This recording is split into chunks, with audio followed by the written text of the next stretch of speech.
इन्दुवारे व्रतं स्थित्वा निराहारो महेश्वर नक्तं हौष्यामि देवेश एकबिल्वं शिवार्पणम् रामलिङ्गप्रतिष्ठा च वैवाहिककृतं तथा तटाकादि च सन्तानम् एकबिल्वं शिवार्पणम् अखण्डबिल्वपत्रं च आयुतं शिवपूजनं कृतं नाम सहस्रेण एकबिल्वं शिवार्पणम् उमया सह देवेश नन्दिवाहनमेव च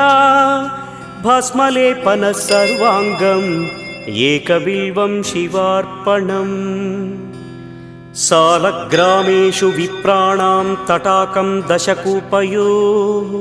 यज्ञकोटिसहस्रस्य एकबिल्वं